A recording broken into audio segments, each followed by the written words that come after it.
Good morning, friends. Today is Wednesday, April 1st. It's a brand new month and it is very sunny outside. So don't forget to go get some fresh air out there today if you can. Make sure you're social distancing. That means you're not too close to other people, but you're still going out there and getting some fresh air.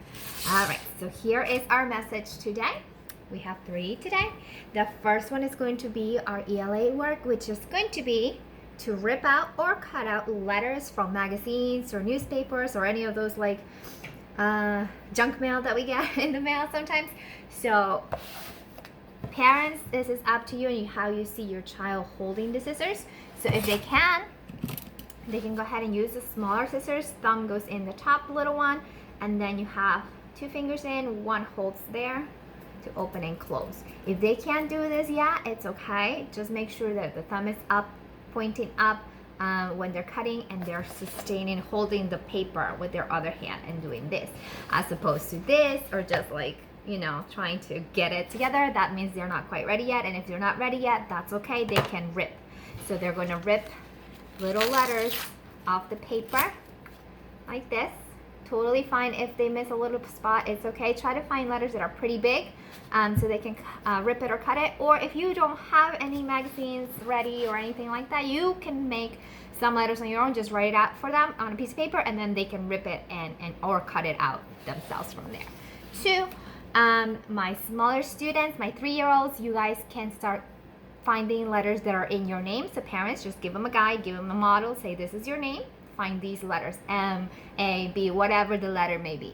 If they're pretty good with those letters already, they know them already by heart, or like, you know, they can identify their letters in their name, you can try doing last names, and then they can tell you the sounds as they find it too, to write out their full name. And then for my older students who pretty much got all of that down, you can do some of our recycling words. So I'm going to put them up here.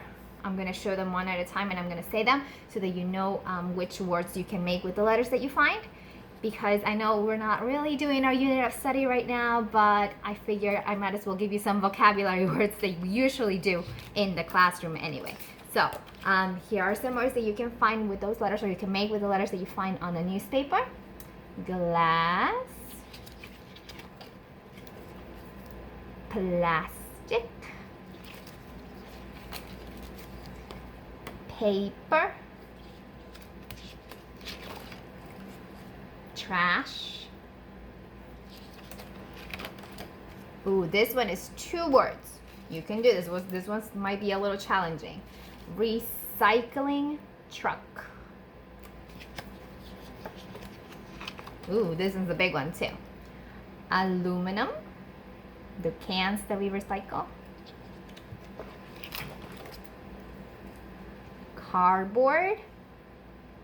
We had a lot of that before we left, the week we left, because we had a big shipment of things in our classroom.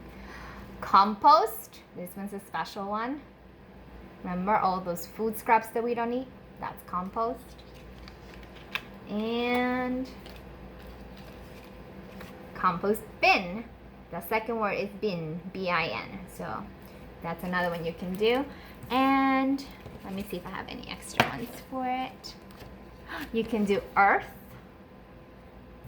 You can do sun. Today is very sunny, so you can do sun.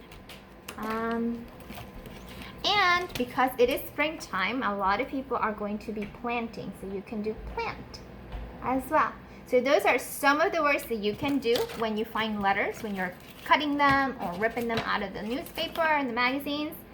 You can make those words with your letters. And those are for my bigger students, my older students, the ones that are pretty much ready, that know their letters and sounds. So you guys go to town with that. If your child wants to make those letters too, and they're not, you know, they're 3, they're 4, they still can. You can still have them match the letters to those letter words. So just write it out, parents, on a piece of paper, and then just have them match the letters to the word that I just showed you. So yeah, that's our ELA work for today. Our fine motor, it's not going to be math, it's going to be a fine motor activity today. It's going to be suck, match, and fold. So this one, I have 2 ways to do it, because I watch Marie Kondo and I'm all into it. So like, usually I used to fold it. I'm going to show you right now. So you take your socks, you match them, they have to match. I'm a kitty socks. You put them together, right? Top to top, bottom to bottom, and then you roll them. So this is gonna be the tricky part, guys. You have to roll it from the tippy top down, down, down, and then at the bottom, when you're all done, you take the elastic that is out in the outside of the sock, not the inside, the outside, and then you open it and put it inside out. So this is the way I was taught how to fold the socks when I was little, and I really like it, and it's really good fine motor practice for the little fingers, especially when they have to like put that elastic over. So this is a really good thing to do. So this is what you can do today. You can do this when you're just doing laundry. If you're doing laundry and after you're done, you put the stuff away, have your child match the socks and roll them up like this. But now I just kind of do this and I stack it up. So that's something you can do. Like if your child is having trouble folding it too, just have them literally fold it. Matching is a good ability to have, to be able to see what matches and what doesn't. That really goes into patterns too eventually. So that's good in and of itself.